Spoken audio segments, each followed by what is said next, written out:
For part B, I need to come up with an explicit formula for this f of x. So I am starting with this f of x is equal to this series expression, okay? Now I'm gonna, again, split this back up into its two parts. And what I'm gonna leverage is the fact that these are basically geometric series, which is infinite geometric series, which I can somehow rearrange this expression to come up with this explicit function that I can use in my solution. So the first part here, I'll do the red part. It was the series from n equals 0 to infinity. Instead of 2x to the power n, I'm just going to write this as x to the power n, and inside that, I'm going to use 2x. Now, what that then implies then is I can write this as a function 1 over 1 minus x, but instead of x, I'm going to replace that, whatever I put in the brackets there, I'm going to put into that 1 minus x expression, and that I can say is x squared. So that is an explicit expression for that part of my formula. So then I'm going to move on to the odd part, from n equals 0 to infinity, and I need to fit it into this. Now I have extra parts to this though. So I've got an extra 2 that I have to account for, so times 2,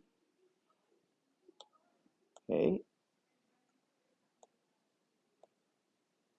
I've got an extra times 2. I've got a 2n, which I can get by substituting in x to the power of 2. So there's my x to the power 2n. But I've got an extra plus 1 that I have to account for. Okay, so I have an extra plus 1 in here. So I'm going to show that extra plus 1 as that x out here. So that plus 1 here is going to show up on the outside.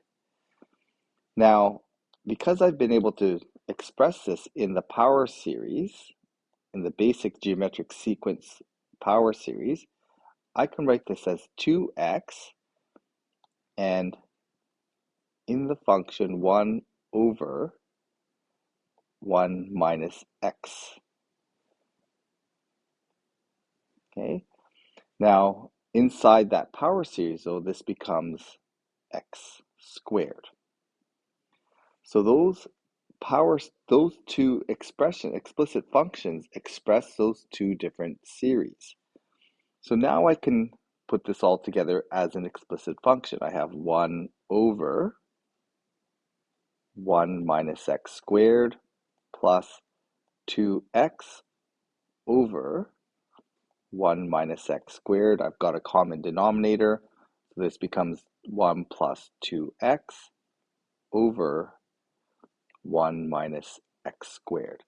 And I've done this by kind of leveraging that if I can express this in terms of the power series, I can use this 1 over 1 minus x expression to be able to go from the sigma notation to an actual function.